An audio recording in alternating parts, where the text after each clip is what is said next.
Shall we begin? Yeah, I'm ready. Yes. So, very good morning to everyone present here. I would like to read a poem by Ralph Waldo Emerson. When you search on internet on self-reliance theme, he would be the person who will be coming up. He's an American. He is known as a father of American literature. He's a philosopher, poet. I like to read some of his words when he starts a essay on self-reliance. Man in his own star, and the soul that can render an honest and a perfect man. Commands all light, all influence, all fate. Nothing to him falls early or too late. Our acts, our angels, or good or ill, are fatal shadows that walk by us still. Yes, these lines are still relevant to us. I would like to place on my record the eminent personalities here in our panel, especially our own beloved principal and secretary of the American College, Dr. Davamani Christopher. Welcome, sir. Ms. Aishwarya Kalpati Agoram, the founder and CEO of the Yuva India. Mr. Yelango, the speaker of the day, who is an ex-Panchayat president and an activist and community worker. Welcome, sir. Dr. T. Augustus Julian Lasme, our director of the Department of Social Work, the American College, Madurai, and my own faculty members of the Department of Social Work and the members of the office UI India, the Active Forum, Advocacy Forum in Chennai. Also, without our own students, budding social workers, it wouldn't be possible that we are here for this session. I would like to welcome our first and second MSW students. When I imagined, when we would have all seen in a textbook or in a movie, we would have seen a magic person sitting with the globe, waving his hands on the globe. We'll be, talking him to many other universe or the places wherever he wants. So the magician is none other than our own principal, Dr. Damani Christopher. He is, into every screen of American College where, there are many series of happenings, international level, national level. He will be there with us in everything. He is a person of self-reliance, self-confidence. He always motivates us, motivates the institution. He works through his soul and heart for the development of the institution, the American College, as well as the development of faculty and student community. I welcome Dr. Dominic Christopher, Principal and Secretary of the American College, to commence this session with his inaugural address. Over to you, sir.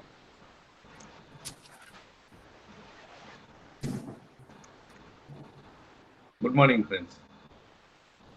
Can you hear my voice? Yes, sir. Thank you.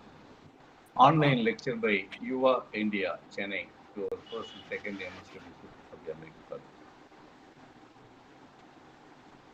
Good morning to all again. Congratulations to the head of the Social Work Department of the American College, Dr. Augustus Julian Lasme, and its staff.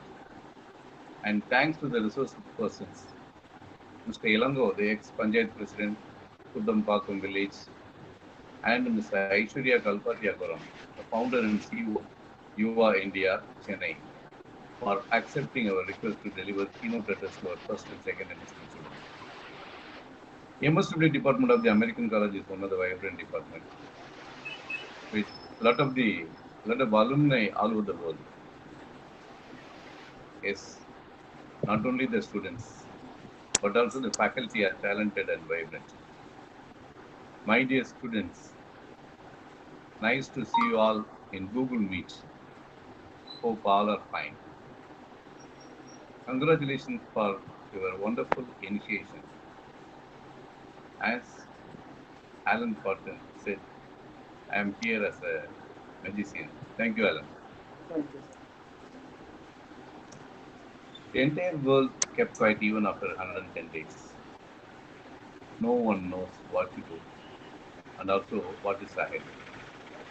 But we have to find out how to overcome these kind of hurdles and problems that the entire humanity expecting now. Anything, we have to take it in positive sense. We have to adapt ourselves for any situation. God gave a chance to think about our future. Yes, there is God-given break in the fast and furious and mechanical world. Crises and deadlocks, when they occur, have at least this advantage that they force us to think. Yes, because of COVID 19, the staff can teach online, students can learn online. It is an exercise to all to face tomorrow's world. Let us all face tomorrow's world only. In this kind of situation, many departments of our college came forward to conduct the webinars, workshops, conferences for the benefit of their students and faculty, and also to the researchers and public. Likewise, MSW is organizing online lecture with the topic self-reliance and the scope of social work during crisis with the experts now. The whole academicians are focusing on online education now.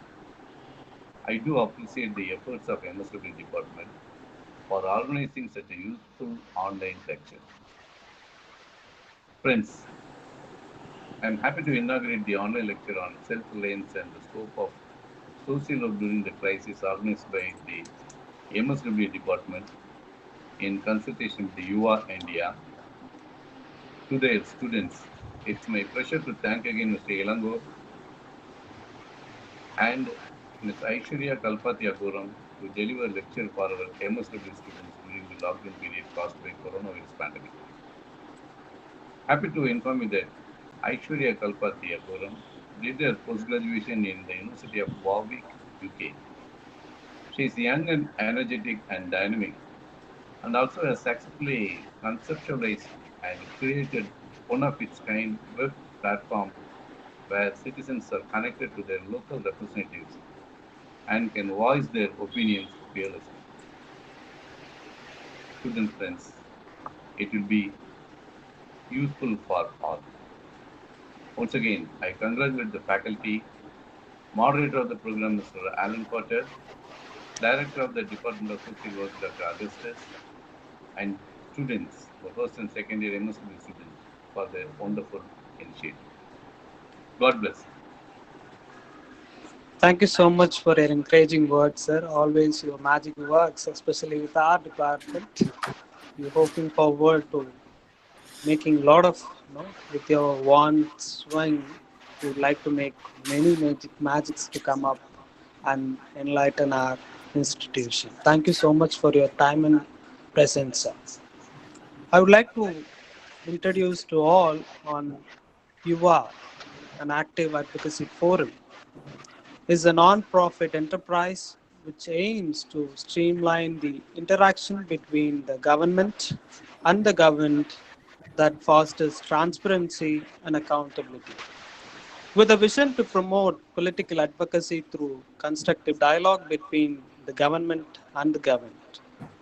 They aim to establish these awareness and activity centers across all colleges, institutions, associations, etc., to reach all participants in the democratic process in the country.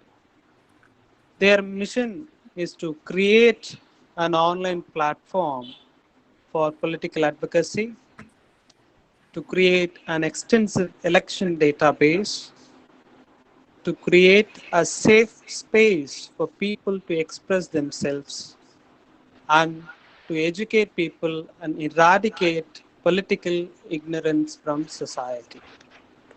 Without further ado, I would like to introduce Ms. Aishwarya Kalpati Agoram, the founder and executive Officer of Yuva Active Advocacy Forum. Ms. Aishwarya Kalpati, having always been interested in social work, is a graduate in BA Political Science from the St. Xavier's College, Mumbai, and Masters in Management from Warwick Business School in United Kingdom. During her academic studies, Ms. Aishwarya had volunteered her help in many NGOs based in Chennai and Mumbai. Yuva Active Advocacy Forum, a non-profit enterprise, is a brainchild of Ms. Aishwarya. Having always been passionate about politics and political advocacy, her vision is to ensure political participation and awareness and education is available to everyone. I also cherish the memories 2 years back where I had to inaugurate, I was the moderator in inaugurating Yuva with the college that I was previously working. I still remember her, down to earth personality where she was very friendly and, she was very eloquent in her own, thoughts on promoting social advocacy. So here I would like to welcome Ms. Aishwarya Kalpati to give her keynote address. Welcome, ma'am. Good morning to everyone. Thank you so much, Alan, for that lovely introduction. I also remember the event that we had in that college, and it was the first event we'd ever done, and I was very nervous, and I really appreciate all the support at that time. Would like to extend my thank you to the principal as well as the institute for really taking the effort to organize such programs even during a pandemic. They've given importance to the students and really placed them at priority so they still continue to learn and educate themselves during this time. And I think that that's so important. Um, so a little bit about Yuva Active. I started it in 2018 with the aim to educate and bring about awareness with young people, especially about politics and the political system. I'm sure a lot of you will know about politics, but maybe not the nuances of it or really try to understand it. The first idea when somebody says the word politics to anyone, especially a young person, is what is the point of learning about this or understanding it, or it's boring.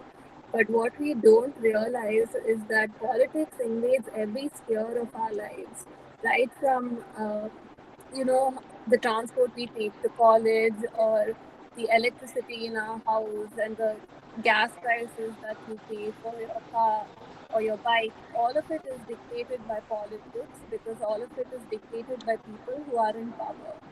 And in India, we have the youngest youth demographic in the whole world. So, if we as youth take active interest in shaping the future of this country, which can only be done through political awareness, uh, then I think the future will be very bright. But in order to ask the right questions and to really use your knowledge and things like that, you have to be aware of what's happening around you, and that awareness is what we lack right now. So it was with that idea that I started Yuva in 2018. So what we do as an organization is we work in three separate spheres, which is education, empowerment, and leadership. With education, what we do is we talk to young people like yourselves. We offer a certificate course in governance. So we teach them important things like how to file an RTI, what a government is, what a government is supposed to be doing, what secularism is, what inclusive secularism should look like, and things like that. And we take the certificate course across colleges, and we've been focusing on 3 districts right now, but we're planning to expand more in the future. So in the last 2 years, I think we have spoken to more than 3,000 young people and just educated them about all this. And we've had a lot of people actually file RTIs and write letters to their representatives and bring about significant changes in their community just by being aware of what to do and how to do it. With empowerment, we have an online platform. We'll send you all the link. You can go and check it out, where you can post problems in your own community, and we represent those problems to the representatives and try to get them solved. It could be anything as small as a garbage problem in your street, or it could be a drainage problem, or it could be, trying to get something built or trying to get something cleaned or anything like that. We also have a space where it's a free space and a safe space for students to write articles on current affairs, or even to just learn about current affairs. We have a wonderful team that writes about it. Um, we also have the leadership platform, which is something that we're currently, me and my team are working on, is to build an institute for future leaders who might want to get into politics. So these are some spheres that we have been working on. Um, so in a nutshell, is what we do at Yuva. I think I have a wonderful team that helps me to do all this work. So if any of you are, and I think you should be interested in getting involved, it's never too late to start learning how to be more interactive in society and to be more participative in your own community. I'm not saying jump into politics and become a politician, but start at home and start just educating your family, start reading the newspapers. And if you need any help to get started, you can reach out to our organization. And now coming to the topic of self-reliance and why we thought it was important that you as social workers especially to be aware of something like that is because you will be working with a lot of communities that will need your help in building this. And self reliance is important for communities, especially in developing countries, because, however much you depend on even benevolent outsiders to help you, like governments or NGOs, you'll always lose control of some amount of your resources to them. So when you develop self-reliance in your own community, then even during times like this, you'll always have a way to go forward. You'll always have something to fall back on. And I think as social workers, for all of you especially, it's very important to understand topics like this. It's very important to understand politics because chances are that in the future you are going to be interacting with government representatives in order to do your work more efficiently. So you should know how to interact with them. So before I close, I would really like to thank finally Ilango sir for uh, agreeing to be a part of this event. He is personally very inspiring to me, and he has helped my organization with so much valuable advice that has really helped us to grow. So I know that all of you will also greatly benefit from this. I'm as excited as all of you to listen to what he has to say, because if you don't know, he is one of the pioneers of self reliance in our country. So, with that, I'd like to wrap up. And like I said, if you are interested in picking it up right now and trying to get more political and more, involved, you can always reach out to me and my team on any social media. Thank you. Thank you so much, ma'am, for your informative keynote address. I can share with our own American college community on the height that Yuva has reached in Chennai. I was amazed, seeing the reach that Yuva has done in many other colleges like Loyola, MCC, and many other colleges, and they have conducted very many series of certificate courses. Now we are talking about online, streaming, online meeting, and everything. Yuva has envisioned it in 2 years back, even in 2018. They have conducted many online based activities and active advocacy, especially in the political arena. So, thank you so much, ma'am, for enlightening us with your keynote address. Now, I would like to invite Ms. Sunita Evelyn, Assistant Professor of the Department of Social Work, who is one of the senior faculties in our department, to introduce the speaker for the day. Welcome, ma'am.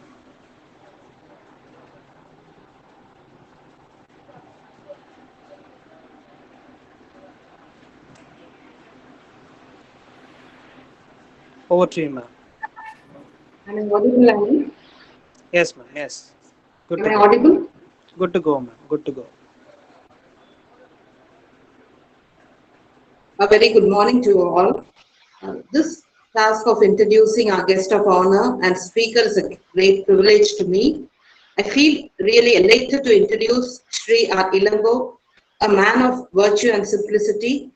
Though he was a chemical engineer by profession, by watching the menaces due to a rat in his village, he became a full-time recognized social worker in the year 1994. In 1996, he was elected as the president of his own village, and in 2001, he was re-elected, and during this tenure, the village became self-reliant in many basic needs. And also, he has also founded his own trust, which is called as Trust for Village Self-Governance in the year 2001, through which he started networking with other panchayats in Tamil Nadu, and this idea is now growing as Panchayat Academy. He has also traveled abroad to many countries like USA, Germany, UK, Italy, Austria, Cuba, Bangladesh, Taiwan, and Pakistan to share his grassroots experiences. So he is a living inspiration to the youth community. He's a man of action and not just words. So with this small introduction, I hand over the session to the guest speaker. Thank you.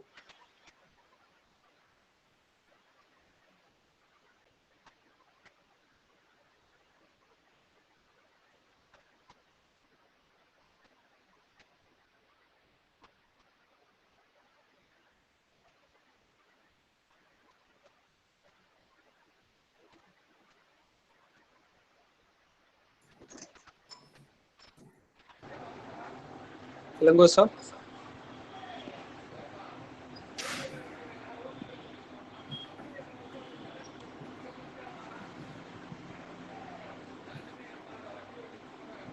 Alan, he needs to unmute.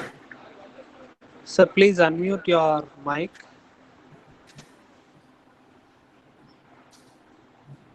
Ilango, sir, please unmute your mic.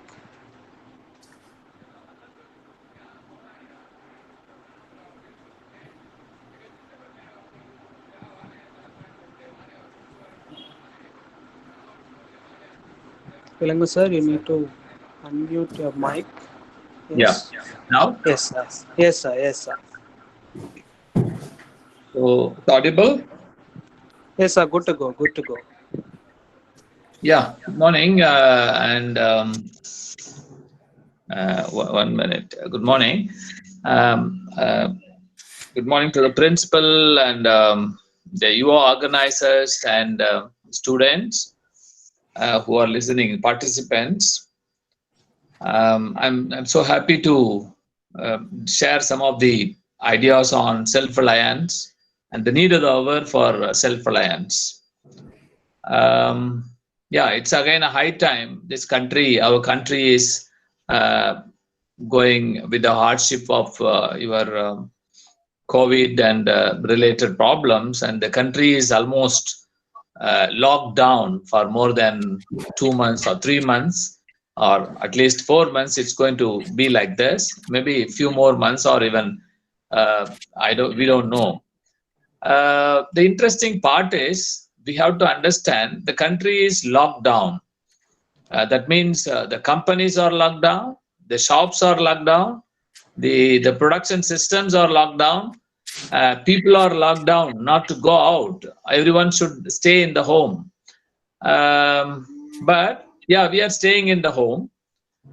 But still we are surviving. Of course, somebody is producing electricity and the electricity is coming. Because of electricity, then fans are running or AC is running, and we are facilitated. But more than facilitation, the real life for survival, we are happily surviving, and people are getting food, people are getting rice, people are getting vegetables, people are getting milk.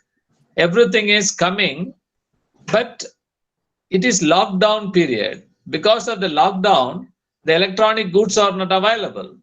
Because of the lockdown, cars are not available. Because of the lockdown, clothes are not available. But your food is available, and so you are surviving, or we are surviving. Then who is the maker of the food? Maker of the food is farmer. Then farmer, where is he living? And the farmers are living in the villages. So naturally, the villages are not locked down. There may be a lockdown for movement of the people to go out of the villages, travel far away. But still, people who are living in the villages, though they are subjected to lockdown, there is no meaning of lockdown for them. They are working in the field. They are producing the food.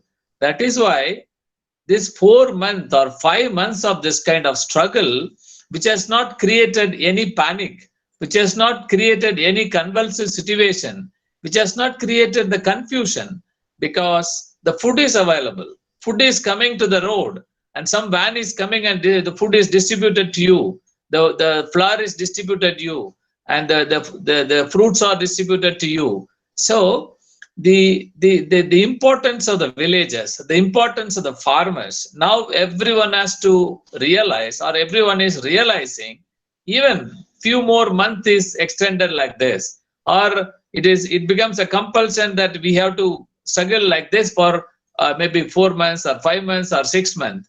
If food is available, if the farmers are working, if the villages are working, if the milk is available, so yes, still we can even pull on.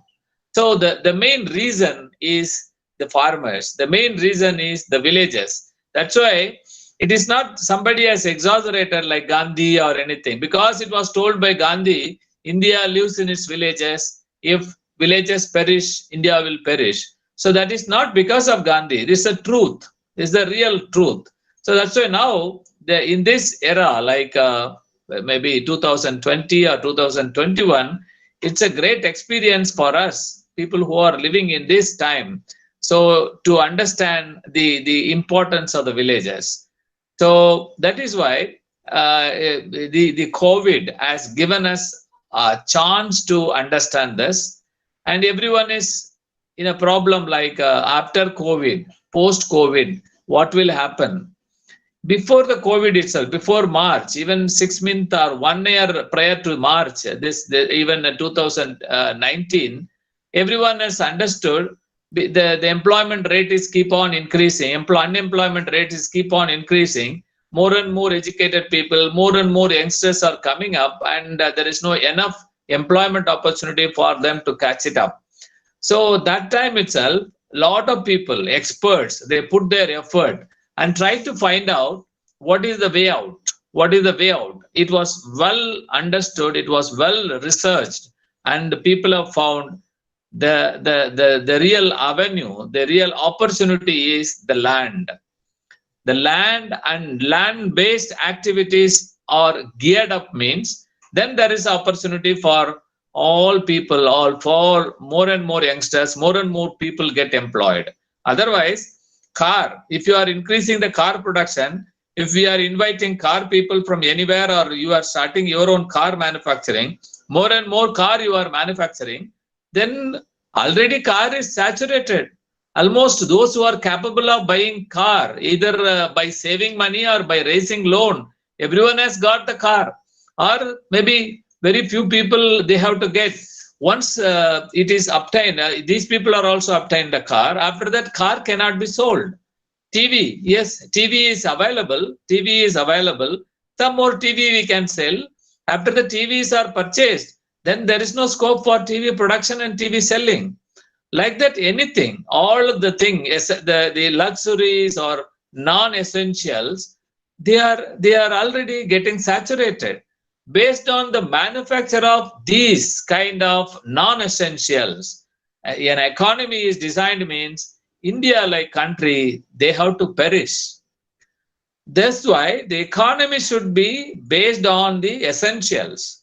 What is essentials? Essentials are just straight away, essentials are roti kapda makan, like your food requirement, food-based resources, cultivation, value addition, packaging, transport of food, this kind of thing. Then housing. Yes, housing is essential, like your own small brick or tile or something connected with the housing.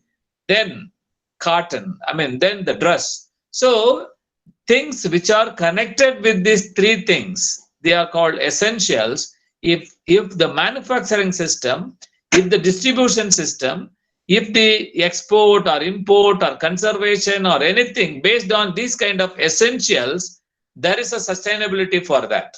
If this is not based on the essentials, yes, other things, once, yeah, it is dumped, it is saturated, it's getting saturated. After saturation, you will not find the market. So anything based on such things all along, in the name of industries, in the name of development, in the name of economy, the industries are pushed, the industries are developed. So, but we have seen that money has come in, more and more money, more and more rupee. Because of that, the value of the things are keep on boosted, and whether it is worth or not. Example, in 1972, where I am sitting and talking now, this land was purchased for 10 rupee per cent, 1,000 rupee per acre. In 1972, when I was a 12-year boy, my father purchased this land and constructed a small building, and this is our land. And now this is going for 6 lakh to 7 lakh rupee per cent. That means 60,000 times hype. 60,000 times the value of the land is increased just within 38 years or 48 years. In 48 years, a commodity, it might be a land or anything, if it is increased to 60,000 times, is it a real one? No, it's absolutely a wrong one.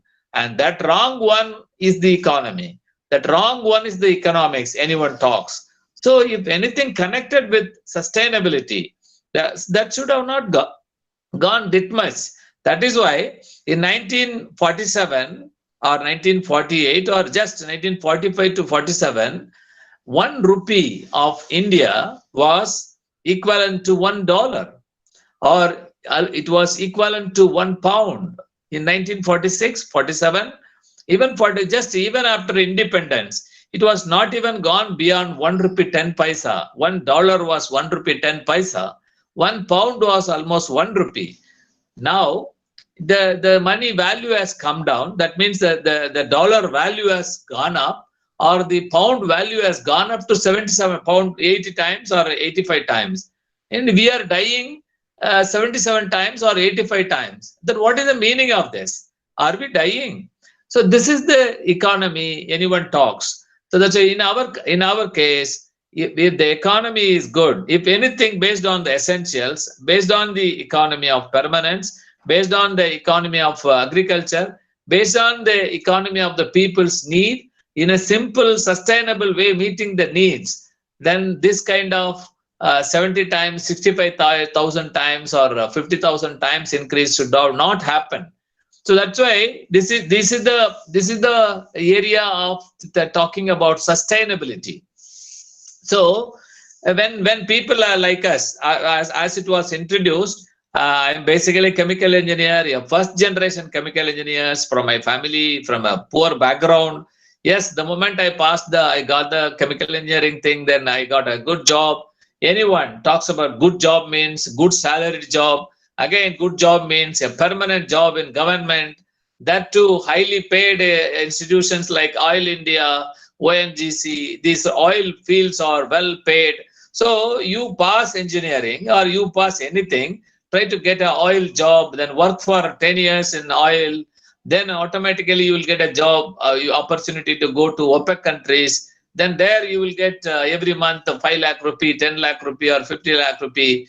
4 years, 5 years, 7 years you work, come with 2 crore rupee, buy a plot or buy a building, buy a bungalow, then live.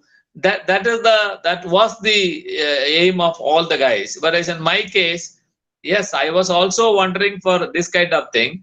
The moment every day, every weekend, when I come to my village, how my village is so bad, even infrastructure, even the connectivity, even the telephone connection, even the sustainable electricity. So yes, how long this is going to, in Chennai, it was beautiful. In IIT, it was beautiful. In Indiranagar, it was beautiful. In Anna Nagar, it was growing like anything.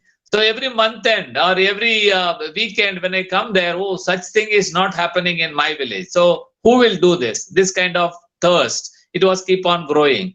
Another thing is the culture of the villages. Yeah, village is good, green, good water, good air. That is one side. But village is the place where the poverty, the people are struggling for those days. I'm talking in 1973, 75, or even 83. Those days, the struggle was 5 rupee per day or 20 rupee per day. Every month, if a family was able to get 1,500 rupees as a gross income, then that was a big thing. So the struggle was for 1,000 rupees. The struggle was for 500 rupees. So then that's one side, that poverty, hunger. That the third one is the habit of women suppression. The men treating the women. Women are backward. Women are poor. Women are secondary. That bad treatment on women and children. Then fourth one is the drunkard men, the drinking habit of the men, particularly poor people. It may be the poor of so-called even upper caste or poor of the lower caste people and all. The poor people, the men, they drink and they beat the women like anything. So this kind of social evils. Again, the caste-based discrimination, small petty quarrels ended with the caste clashes, burning the huts, violence, this kind of thing. So every time when you are happy that you are going to get a big job, or you are happy that you are earning a big money and you are going to fly this and that, again you are coming back to roots, weekend or month end.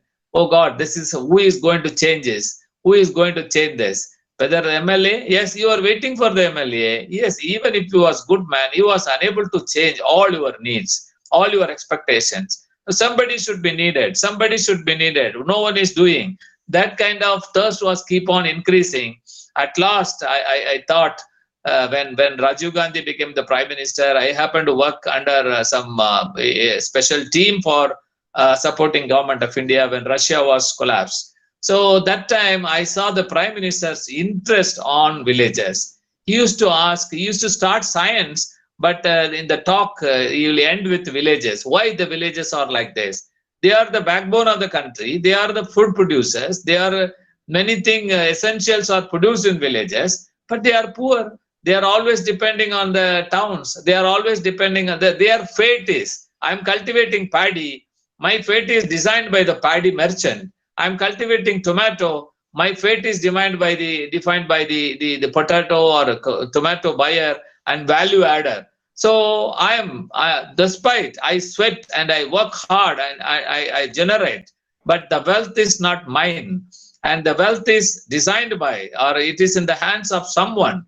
How to liberate them, how to make them to stand on their own, how to make them to sustain on their own, how to increase the bargaining power of the farmers, how to increase the bargaining power of the villagers. This kind of interest the Prime Minister used to show. Then I started loving him. Then that was the time he was contemplating to amend the constitution and bring the Panchayat Raj. Unfortunately, he was killed.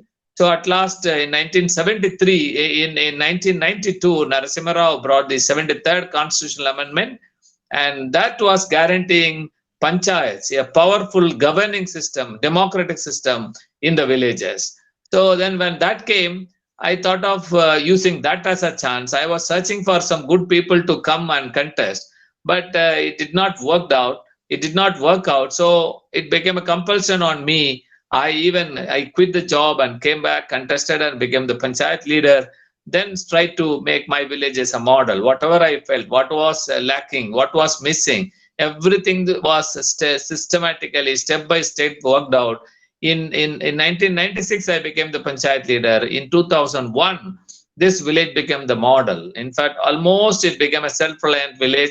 It was self-reliant in so many things, in basic things, water harvesting, water availability, employment. And here only the relevance of mine is now with you all there.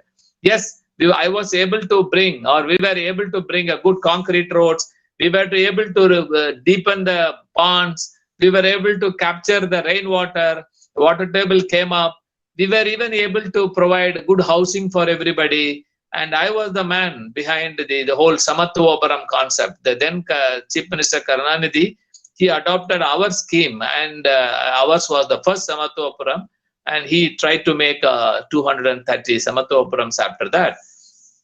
Despite all these things, yes, the roads are there now, the ponds are there, the water table is there, school buildings are there, people are getting good houses. With all these things, the real struggle was sustainable employment, increasing the money availability, increasing the saving habit, the money available for saving. All these things was the crisis. For that, I worked hard in the sense, that was the time I understood the local economy.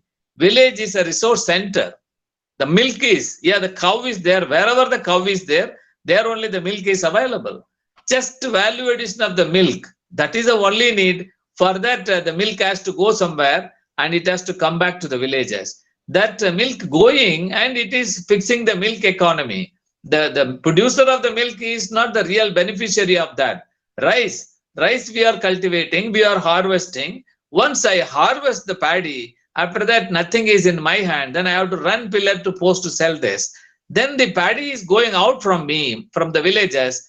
Then the rice economy comes. Once I harvest the tomato, the moment I pluck the tomato from the plant, my heartbeats goes up. If I am able to sell this in 1 hour, I get 60 rupees. If I am able to sell this in 2 hours, I get 20 rupees. If I am not able to sell it in 1 hour, 8 hours, I get hardly 5 rupee or 6 rupee. If I am not able to sell this for that day, and naturally I have to throw the remainings, I will throw the entire truckload of tomato, I come back without anything. And I lost even the transport, whatever I spent. So when I come back, I may sustain if I'm capable. My wife is all right. My parents are all right. I may sustain for one more time, and I can work next day. But unfortunately, in few cases, I lost the thing. Then I commit suicide. That's a fate. So that's why now I started working to bargain, to increase the bargaining power of the people. I ran pillar to post to variety of institutions, because 10 years I was working as a scientist. So I know a lot of IITs, I know a lot of research institutions, I know a variety of development institutions. I ran all there, and I connected the village people with the relevant technologies. And I sometimes putting my own effort and my contacts, I developed a small rural technology resource center. There, the prime duty of the Rural Technology Resource Center is the appropriation of the technology. IIT, Anna University, the variety of institutions, they develop technology keeping the farmers in mind, keeping the poor in mind, keeping the villages in mind, but they are unable to bring it in such a way the people are the real people are understanding it. So I worked as a bridge in between the research institution and technical institutions and the community, and I started downsizing or downscaling or appropriating, I can say appropriating the technologies so that it reaches the people. So in that process, I have developed this Rural Technology Resource Center. Now, then with all these things, yes, I am only a panchayat leader. Yes, in this panchayat, a lot of things are happening. But why not other panchayats, this kind of things are happening, not happening. So then I thought of searching for panchayat who are all doing. The whole of Tamil Nadu, I started traveling, I started talking to collectors and NGOs. Then we started networking the outstanding performing panchayats. So a federation of outstanding demonstrating panchayat leaders happened. When 150 or 160 such panchayat leaders network happened, then we started cross-learning among the 160 people itself. It is not teaching, it's learning from the brethren. How you have done. I come to your village. I will see, oh, you have done like this. I will do like this. Like that, cross-learnings, it happened. It became the program called Panchayat Academy. Then slowly, from the demonstrating panchayat leaders, I started working for capturing aspiring panchayat leaders. So these people, they want to do something.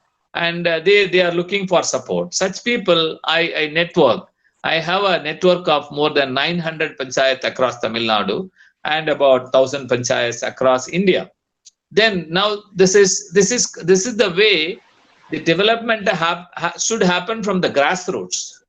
All along, India was very strong before 1947 because it's even 400 years back, before the Britishers came in, India was so strong because of its villages. 500 years back, before Britishers came in, and there was no Madras refinery, there was no ONGC, there was no big oil India, there was no any LIC corporation or anything.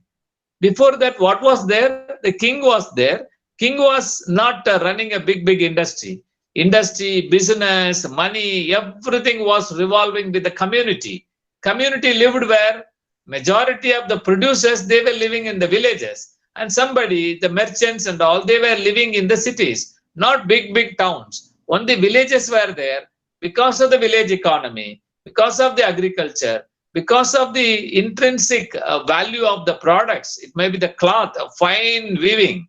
It may be gold works, ornaments. Everything was done in the villages. Even the king wanted to go for a big war.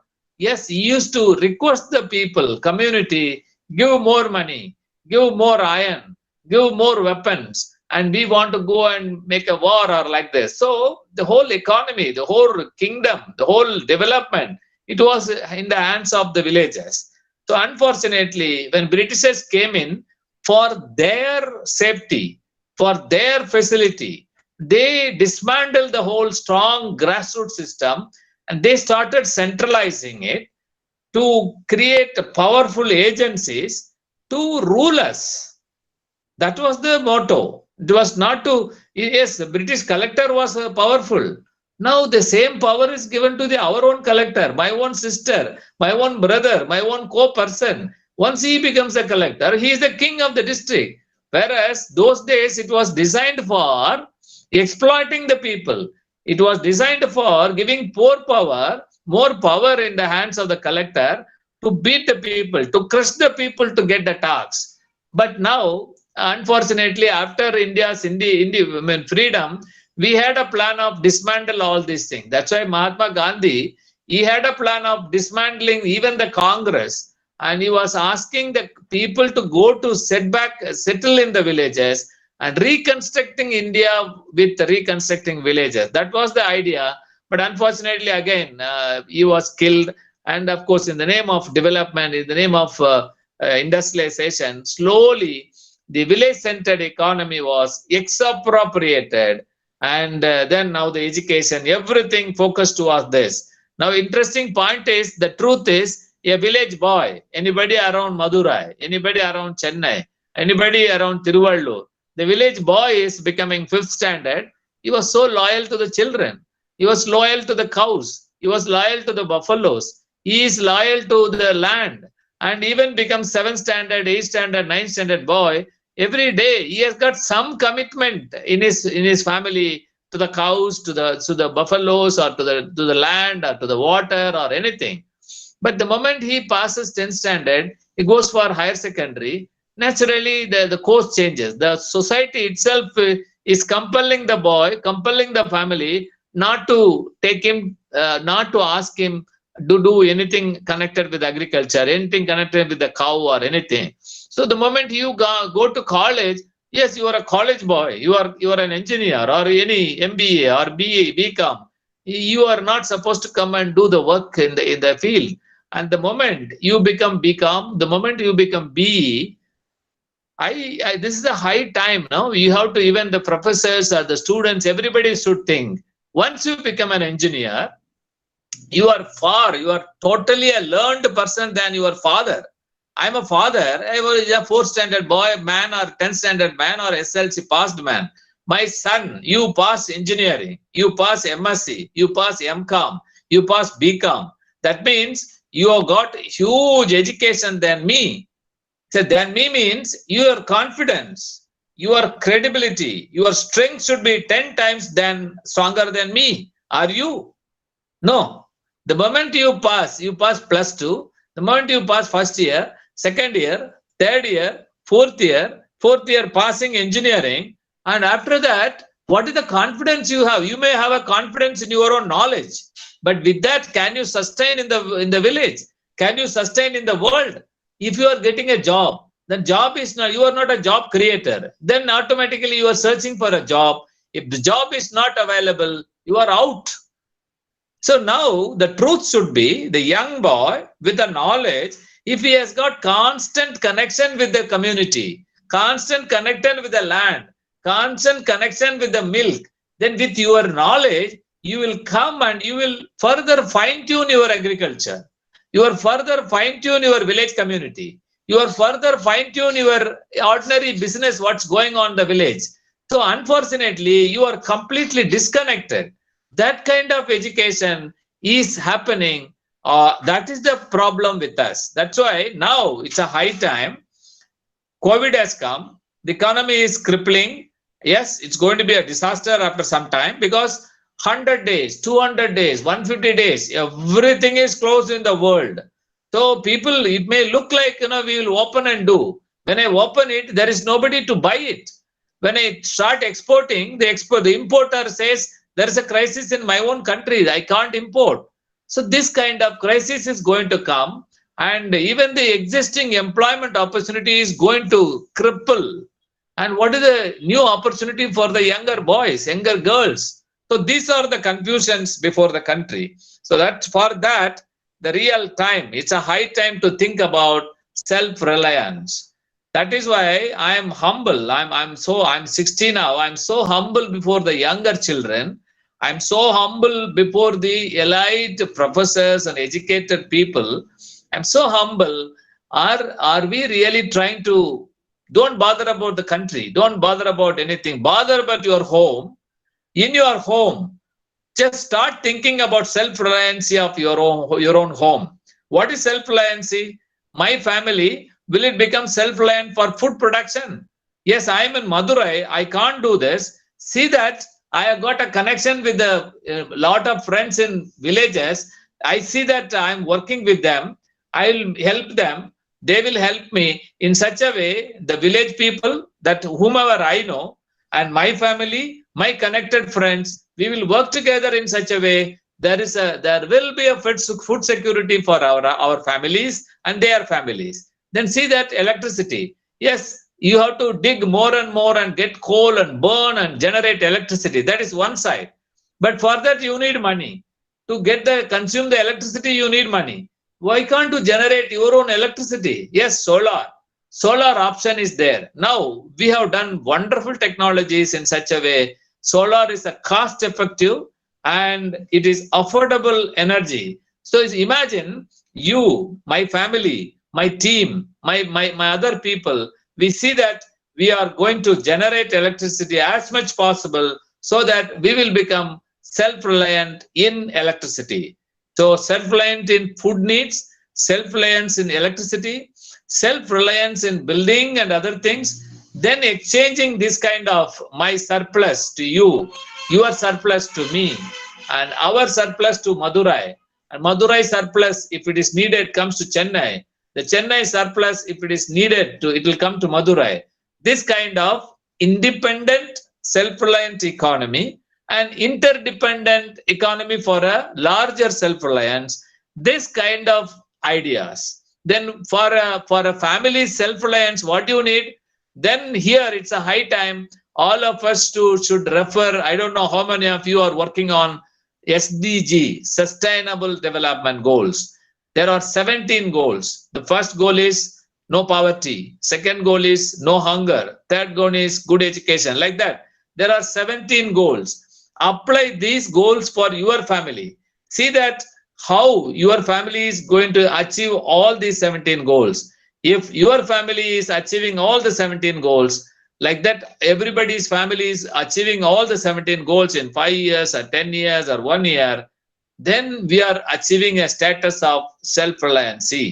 So that's why now in a rushed manner, I don't want to see a mad manner. I can say, but I don't want to say, because being a hardcore practitioner of Gandhi, I have no right to criticize anybody. But it's all my coming from my stomach. So what I'm telling is, try to see that self-reliance starts from your home, and that gives you enormous confidence and dignity for your life. So my home, again, a group of homes, that is, it becomes a community.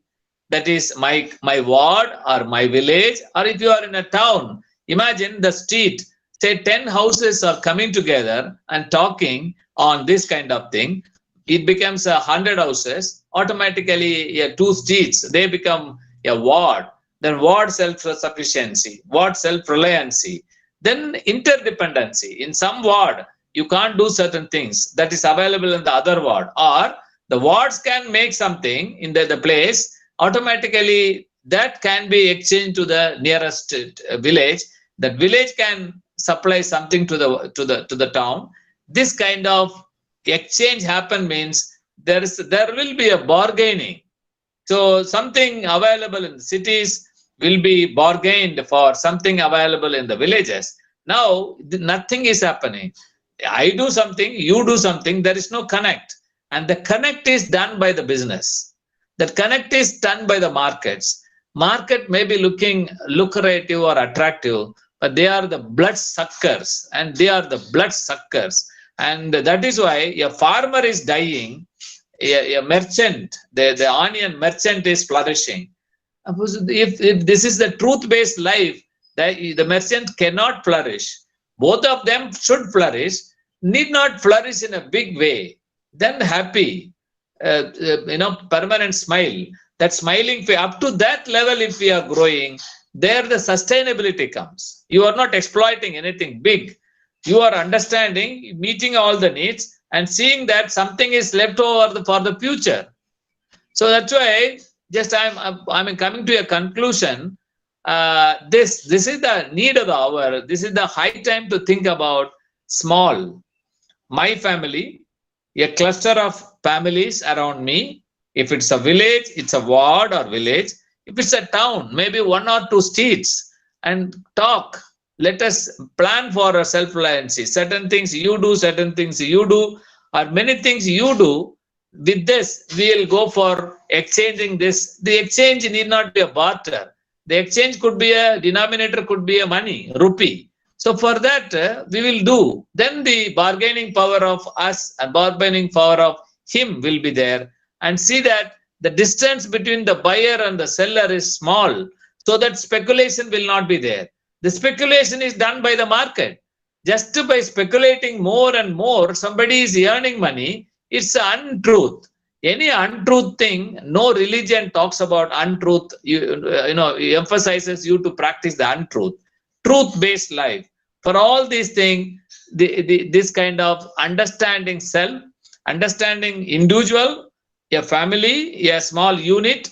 The small unit will work on self-reliancy, and small unit work for sustainability. That's called self-reliant families, self-reliant communities, self-reliant villages, self-reliant small towns. Then the integration of all these things will give a self-reliant state. When self-reliant state and the self-reliant country comes, that's a major end for all the sorrows and all these things. Beyond that, the country has to work for international connections, the security, the war, and all these things. That should be the secondary part. One part, that is, somebody will take care, some specialist will take care. The remaining people, if we work on self-reliance, we can do a lot of things. So that's why after COVID, particularly young children, particularly children around Madurai, that kind of little far away from Chennai people, and see that every individual, he is having some skill, want to share that time and skill to the villages, and in turn the villages also should be prepared in such a way to absorb these skills, to absorb the potential of the youngsters, studied youngsters, educated youngsters, and we'll make use of them. If that kind of thing happens, there will be food security, there will be housing security, there will be cloth security, and there will be the security for a beautiful exchange of goods within you, and there will be less speculation, or there will be no speculation at all. That kind of thing we have to build.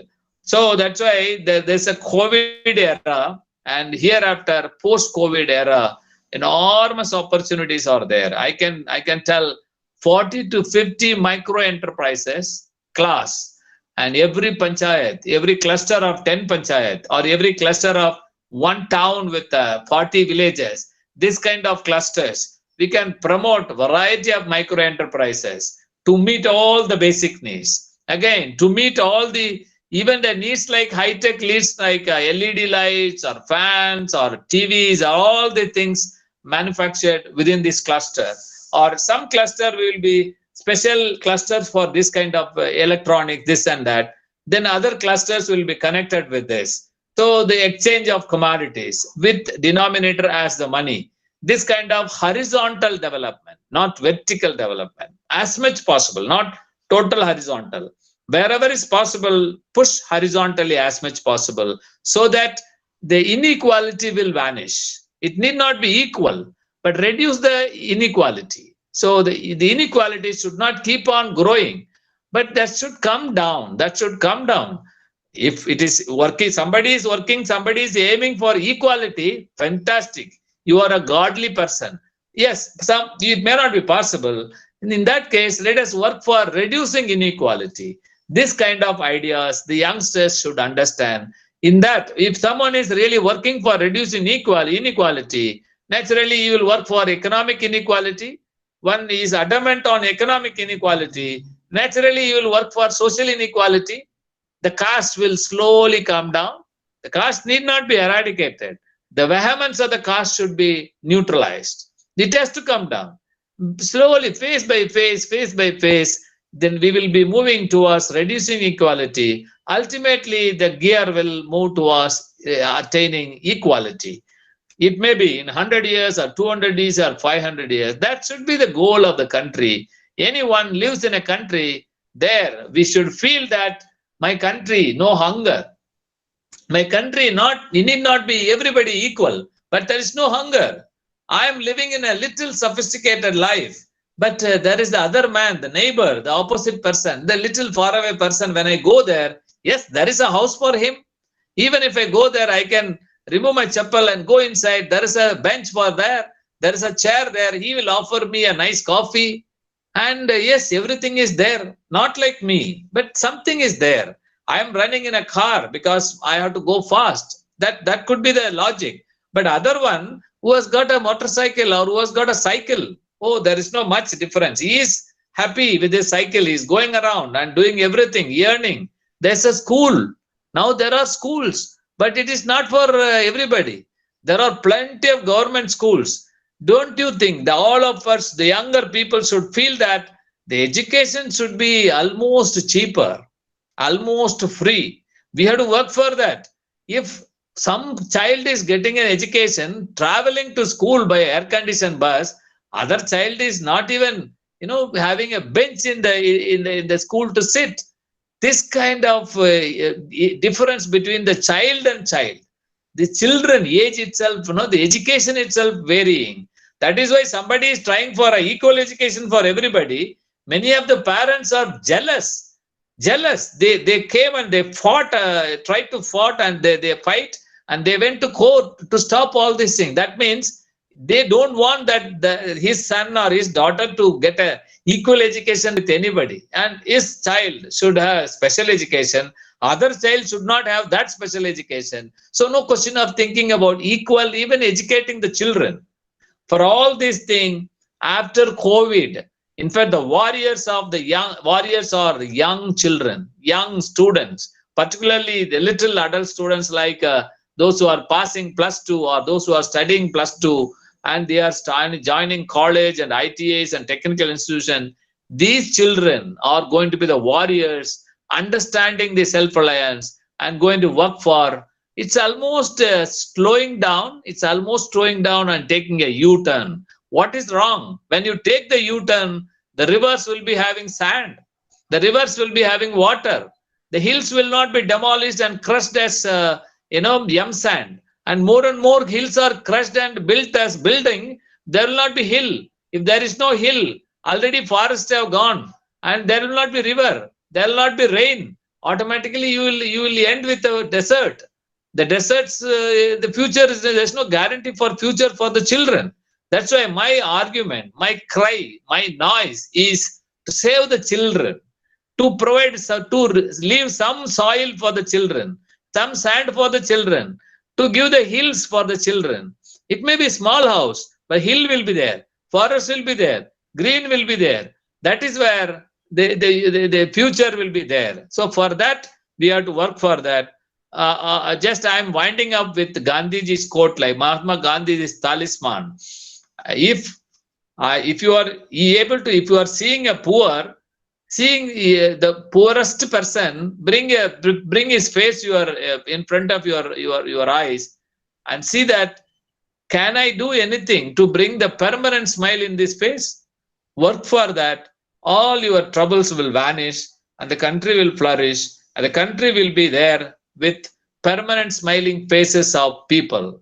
That is the country. We have to work for that. We missed it in 75 years term. This COVID is somehow coming inside, and it's making us to slow down, and it has stopped down. It has locked down. Now it's slow. Go slow, go slow. Think about it. Don't go fast and fall in the ocean. Instead, slow down, slow down, slow down. Even if it is required, understand the self-reliance, understand the microeconomics, understand the local economics, and work for sustainability and take a U-turn. It may take 15 years, it may take 25 years.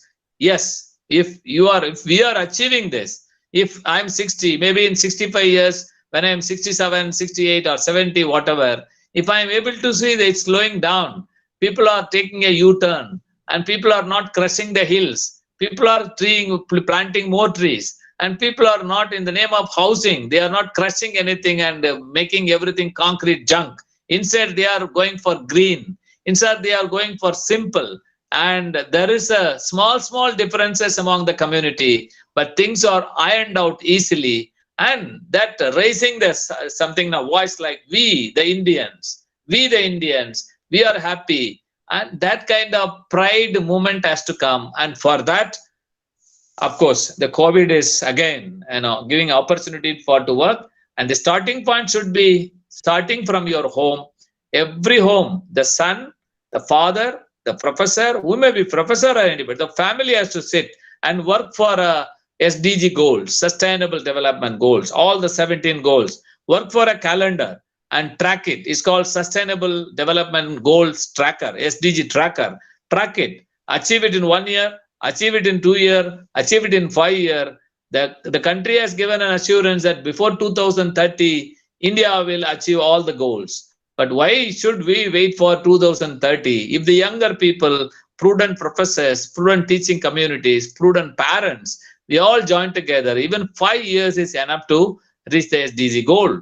For that, the real need is arriving something on self-reliance. Yes, self-reliance. Not in all the 17 or the 18 or anything. Something. 4, I am self-reliant. 3, you are self-reliant. 7, they are self-reliant. All of us join together. I do something for you. You do something for me. Naturally, from one family, it becomes a self-reliant community. That way, self-reliant communities will become self-reliant country. That has to happen. For this, we have to work for this. Thank you. Thank you for listening. And I'm open for, talking to people, anyone talk. Thank you so much, sir. It was very informative and thought-provoking. And it's a concept called self-reliance. When I was looking through the theories based on that, it was more on where the person builds on the self-confidence. Even the community that comes together to walk forward and come forward in the society. So I would like to thank you for all the informative sessions, sir. So I would like to open the forum. Usually we say, stage is all yours. Now I would be saying, the screen is all yours. I would like to ask those students who would like to post the question to unmute yourself one by one and shoot the questions by yourself to the speaker.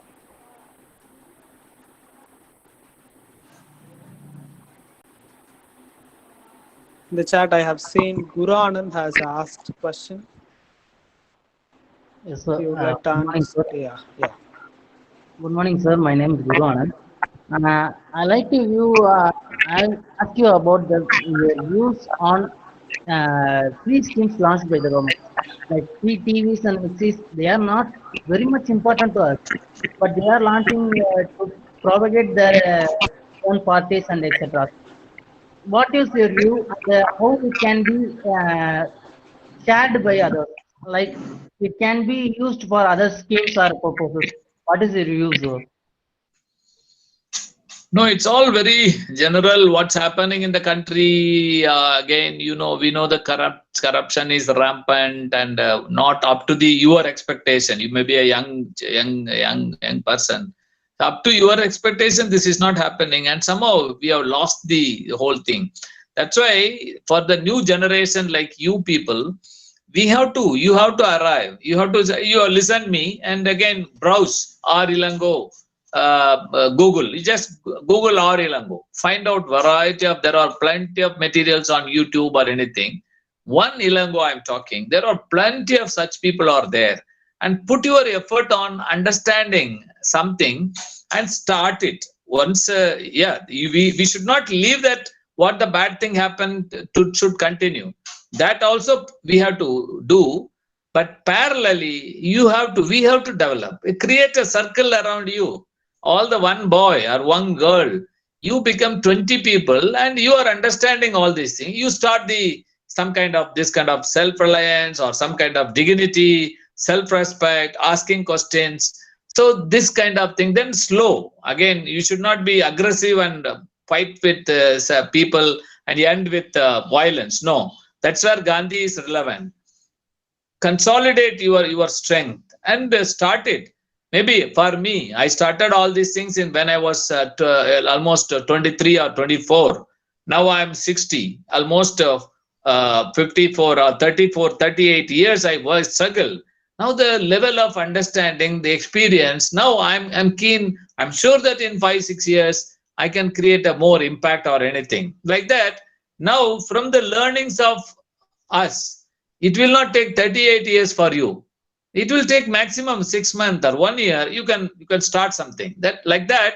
Understand what's happening, work out and see that, understand the workings around you. I mean, good models are there. Go there and learn, sit there and learn, work for that.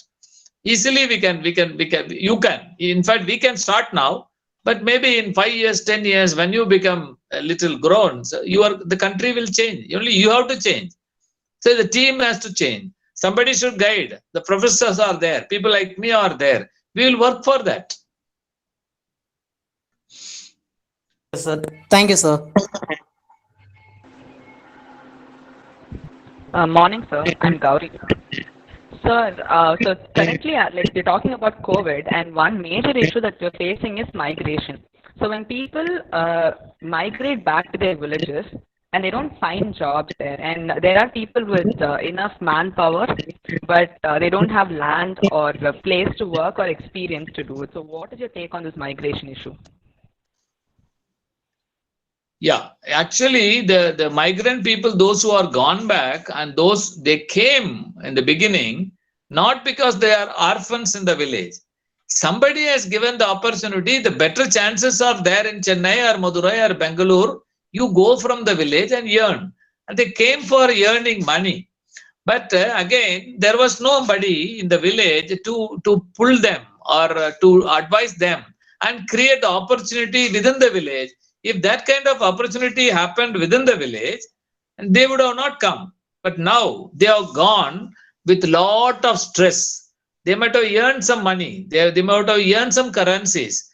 But the way they are treated in this country, they are cheated in this country, they should not come back again. They should not come back again. Or if this kind of concrete buildings, companies, big exports, big demand, if that is there, the people who are designing all these things should design a security for that fellows, that the people who have gone back. If you are asking them to come back, there must be security, there must be guarantee, there must be dignity. If that is worked out, there is no trouble in even wrong in calling them back. Or now it's a high time. People like me, plenty of us, we are working out. And if the village is prepared to sit, now all the 400, 300, 500 boys and girls, they have gone to the villages. And even one fellow coming to Madurai or one fellow coming to village, there was Tandora. Then, oh, people coming from Chennai should not take them back like that. Now, every panchayat in Orissa, every panchayat in Bihar, where the migrant people, they have gone 100, 200, 300, and they have managed their own quarantine centers. And now it's a high time. Same way the village has to sit, same way the village has to work out. How much of skill you have got? What are you wanting to do? What is then people like us, now we or you or anybody, professor or the government, we should sit and see that how best we can exploit make use of the expertise what the guy gained, how we can make that to become a product in the village. That kind of work has to happen. But if you sit, then with the idea of small, if your idea is again, you want to create a car factory in one village, that will not happen. But why can't you, with this skill, why can't you make a small harvesting machine for a village? Then, okay, produce it. For 10 villages, 20 villages, this village will make a small harvesting agriculture equipments. Then that village, they will do something other than this. So then automatically joining all the villages, then you will make self-reliant villages. So there is an opportunity. The only thing is, with the brainwashed way, you have to come there, sit and analyze, and we can get things done. Thank you, sir. Sir, good afternoon, sir. At micro level and nano level, self-reliance is possible with a lot of groundwork. But is it possible at macro level? Yeah, that is why the macro, the moment as a young girl and as a young or adult girl, when you think macro, you will not come down. That means, what is? After all, you are connected. You are Sweta. Okay, Sweta, you have got your father, mother and everybody, then your relatives. And I may be Ilango, little far away. What is wrong in talking to me? What is wrong in coming down to me? And you have got a nice idea. So fantastic, Sweta. Okay, I will implement it. That kind of reciprocative thinking, if it is there, automatically there is no macro, or only micros are becoming macros. All the micros are, if you are joining, then naturally it become macro. So that's why the birds are the same feather. You have to see that one bird is a lonely bird is flying. Sometimes two birds are flying. Sometimes 500, 2,000, 7,000 birds are flying. And that's a macro. And there is no commandant for them. Nobody is telling left, right, about turn. They are signal, that understood community. That's well understood community. That's why you used to see in these COVID times, when China and other things, and people used to see the Japan. And so far, after the Second World War, Japan is not even taking a pin from made in America or anything. People say, I don't know the truth, but it may be true. But yes, they are standing on their own. They are sustaining on their own. And Japan is, despite it is destroyed, it's a powerful, one of the power. Yeah, that kind of thing. So the macro people, your origination was micro, Sweta. You are a child. You were a child. When you are a child, you are in my hands. You are my baby. Now you are grown. Yes, you are M.Tech or B.Tech. My own daughter is a PhD or whatever. But still, if you think you are macro, then you will not come down. See that how we can live in a country by giving and taking. So the macro, micro, no, we are not claiming anything. There is an opportunity for the truth. When truth is there, just submerge in truth, and you will find your solution. Sure, sir. Thank you, sir.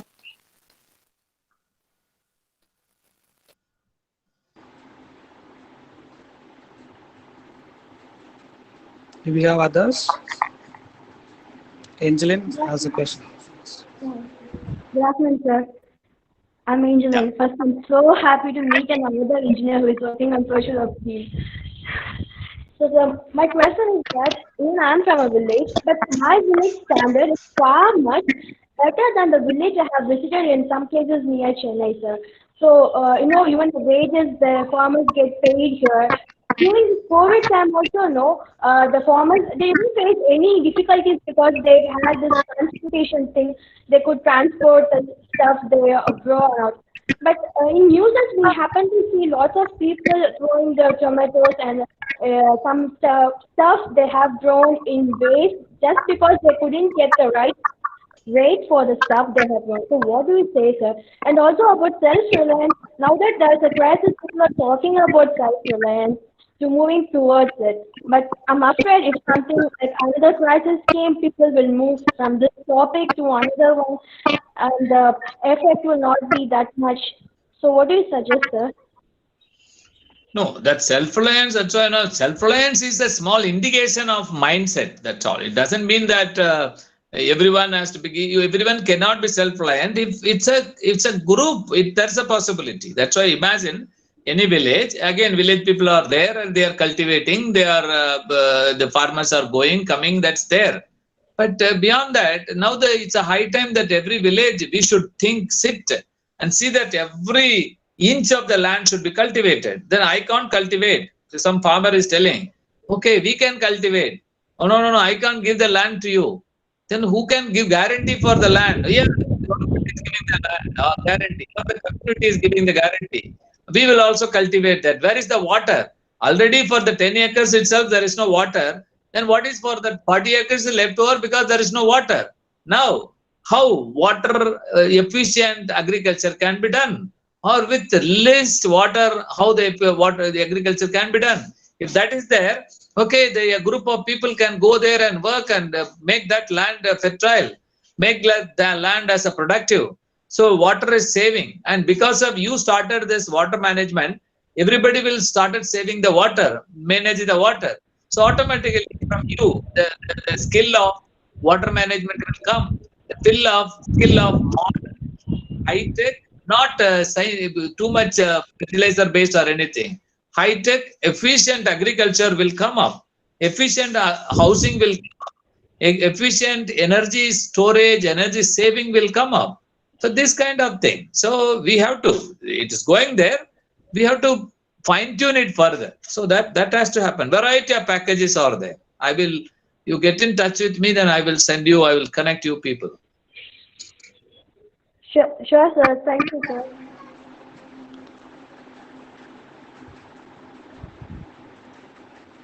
Yes, sir. Finally, I would like to conclude with a question from our own student, Mr. Prithviraj. He has asked, what is your point of view on farmer suicide? Actually, on also your work with the community, and since the farmer suicide is quite opposite to self-reliant concept, how you have dealt with the farmers in your own village and how you dealt with their ups and downs in their life and communications. No, you know that suiciding point, somebody is committing suicide, there is no one is there at that moment to give an alternate for his worries or anything, or just to give a hand, share the hand to lessen the burden of that person. But it's not a silent one. This is happening, and this man who is committing suicide is a farmer, means he is failing. His agriculture is failing, and he is facing lot of problem. He is lot of trouble, loss, this kind of things. Then that's why a younger man like you, or younger people like all younger children, girls and boys, let us sit together, think over. The farmer is committing suicide. Why? Then it's again a obvious reason that there's no market, there's no money, huge debt or anything. Now you can create a market, you can create a cost-effective agriculture. The agriculture which consumes, say 17,000 rupees per acre per cultivation, we can bring it down. There are ways. Only thing is, you have to sit down as a pioneer to learn, and you have to go there and work with the farmer to demonstrate. Not all over the village. One piece of land, one piece of farmer, one farmer, and you can find people. It may be your own uncle, your own father, or whomever. Demonstrate it. For that, we need the sweating youth, the committed youth. Then for that, the affordable or very much inclined for that the professors, the teachers, the volunteers. We think we can solve. That's why suicide, anybody committing suicide, that last moment, that last half an hour, the last 1 day, last 20 days, there is no one to console him. There is no one to share something. Oh, that's a solution. All right, he will not commit suicide. So that is the need of the hour. If we think that we get all the time. In fact, to prevent that, hundreds and hundreds of younger children who have no immediate commitment to the family. The father need not worry. Immediately, the younger children can come. 1 year, no problem. We can work, sir. No need of money or anything, sir. I need a safe travel. This. For that, something is there. I can do, sir. I can contribute, sir. That kind of youngsters should come forward. We can solve it. We can totally eradicate this kind of things. Sure, sir. Thank you, sir. Thank you so much. And a huge respect to you for creating such Samthopuram concept in your Tamil Nadu, sir. Thank you. Thank you so much, sir. Thank you. With this, we are winding up the question answer Sir, session. I have a question, sir. We'll have it in the sir. If Alango sir could share your contact details with the Yuva and us, we can send the questions from our students to you through mail and get the answers to our students. It will be very much glad. So I would like to also conclude this question answer session with some of the feedback now, where we have faced, who has been a change maker in his own community. We have been an inspiration to us, especially. We could see, that is very much obvious where our own students, getting into, asking a lot of questions, even in classroom where they are usually in mute mode. Here, it is very much interesting. You have stirred them up to their spirit where they could ask you a lot of questions and clarification and appreciation. Thank you so much, sir, for this one. Thank you. Now Thank you. I would like to, yes, thank you, sir. So now I'd like to move on to the very important part of the session, that is, expressing our gratitude to all the people, those who made it possible. Now I would like to invite the captain of the ship, our own director and head of the department, Dr. Augustus Julian Lasme, to propose the order of thanks. Over to you, sir. Thank you, Alan. Thank you so much. It is a great privilege and honor in proposing the vote of thanks. First of all, I like to thank the Almighty for His wonderful, gracious presence and mercy on us, and showed His abundance of love and care. And second thing, I want to thank the guest speaker today, Mr. Ilango, who was an ex-Panchayat leader and also a community worker and activist. Thank you, sir, for your wonderful perspective, and you reflected the Gandhian philosophy. And I really understand about the route you have been traveled through the Gandhian philosophy. Thank you, sir.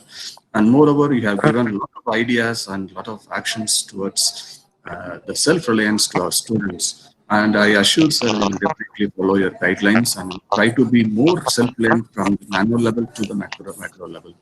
And we will be part of you in also promoting self-reliant in the Tamil Nadu, sir. Thank you for your wonderful time. Thank you for your wonderful speech, sir. Thank you so much. On behalf of the management, once again, I thank you, sir.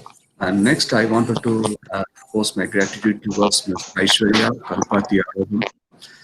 Thank you, madam, for your kind gesture and accepting our things. And thank you for your work. And we wanted to extend our interest in working along with Yuva and other aspects also. Thank you, ma'am. Thanks for sharing your wonderful ideas. And moreover, now it is the time to thank our own principal and secretary, Dr. M. Dominic Christopher, for his wonderful support and guidance. So whenever we go for anything, he's the first person to tell to get forwarded. And he is a person of very humble type, and he's motivated also. Thank you, sir, for your wonderful opportunities, and thank you for your naval address also, sir. And I wanted to highlight here Mr. Irudaya Rajan. He is the coordinator for the YUVA program. He is the backbone of connecting these two institutions, American College and YUVA. Thank you for your wonderful efforts, sir, and we wanted you to keep alive this relationship. Thank you, sir, and once again, I thank my faculty members who have been the backbone of this department running more successfully. Thank you, Alan, for making my request as a coordinator to coordinate this program. And I think you made a wonderful job. Thank you, Sumita. Thank you, Rohini and Ashwini also. And last but least, my own fellow students, both the first year and second year MSW students. Thank you. Thanks for your time. Thanks for your patience. Thanks for your questions. And still a lot of things to grow, a lot of things to be pursued. And together we'll change the world. So thank you. Have a good day. Thank you, all of you. Thank you. Jai Hind. Over to you, Alan. Thank you, sir. Thank you so much for the token of gratitude to all of us. I would like to also place in record Mr. Irudaya Raja, who is a district coordinator in YUVA, who has been the connectivity between YUVA and the American College.